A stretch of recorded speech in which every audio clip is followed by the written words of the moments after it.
اعوذ باللہ من الشیطان الرجیم بسم اللہ الرحمن الرحیم۔ السلام علیکم ورحمۃ اللہ وبرکاتہ۔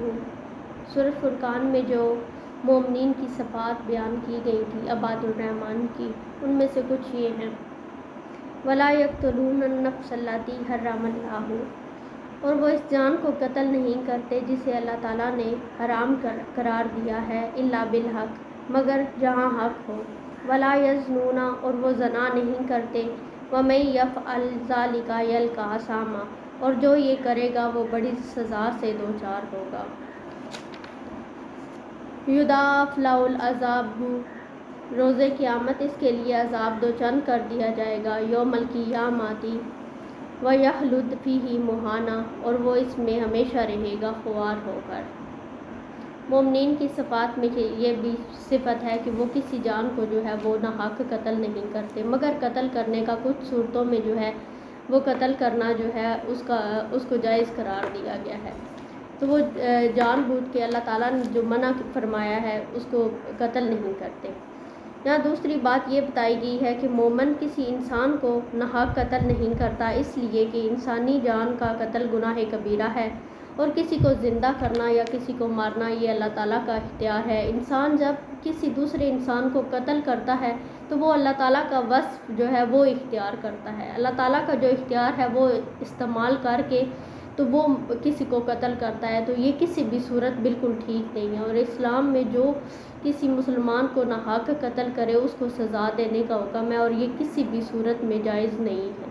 اس لیے انسان مومن جو ہے وہ کسی کو ناحق قتل نہیں کرتا۔ انسان کا جو ہے وہ خود کے اوپر بھی حق نہیں ہے، انسان خودکشی بھی نہیں کر سکتا۔ ہم مسلمان جو ہیں، ہمارے اسلام میں حرام ہے خودکشی کرنا، ہم خودکشی بھی نہیں کر سکتے، کیونکہ ہماری جان، ہمارے مال، سب کچھ اللہ تعالیٰ کا ہے۔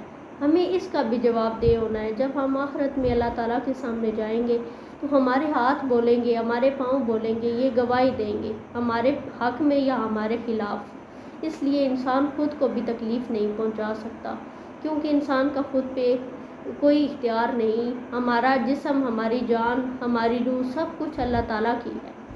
تو بعض صورتوں میں جو ہے وہ اپنی جان کا نذرانہ پیش کرنا جو ہے وہ جائز ہے، جیسے کہ 1965 کی جنگ میں ہمارے فوجیوں نے اپنے ملک کی حفاظت کے لیے اپنے جسم کے ساتھ بم باندھ کر اپنی جان کا نذرانہ پیش کیا۔ تو اس طرح مطلب کہ کسی نیک کام کے لیے یا پھر اس طرح کے کام کے لیے جان کا نذرانہ بھی دینا پڑے تو اس طرح جو ہے وہ جائز ہے۔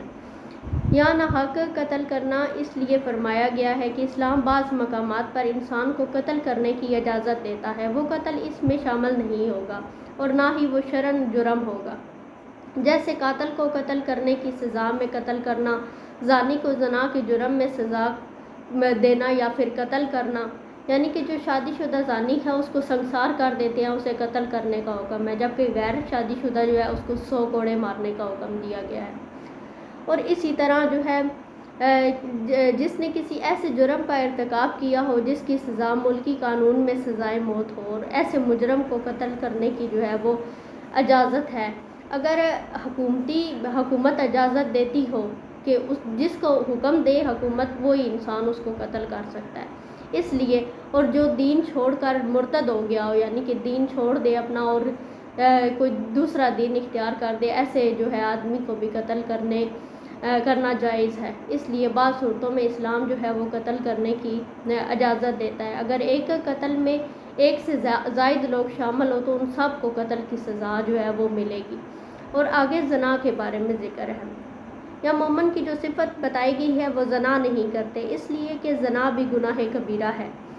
قرآن مجید میں اس جرم سے نہ صرف باز رہنے کا حکم دیا گیا ہے بلکہ اس غیر شادی شدہ زنا کا مجرم کی سزا کو 100 کوڑے مارے جاتے ہیں، جبکہ وہی میں نے پہلے جو بتایا کہ شادی شدہ زانی کو سنسار کرتے ہیں، اس کو پتھر مار کر جو ہے وہ مار دیتے ہیں یا پھر اس کو سنسار کر دیتے ہیں۔ اس لیے اس کے بارے میں حدیث ہے، حدیث میں بھی اس جرم کے بارے میں بہت سے ارشادات ہیں۔ ایک حدیث میں فرمایا گیا کہ زانی جب زنا کرتا ہے تو اس سے ایمان بالکل نکل جاتا ہے، زنا کے بعد ایمان مومن کے جسم میں داخل ہوتا ہے۔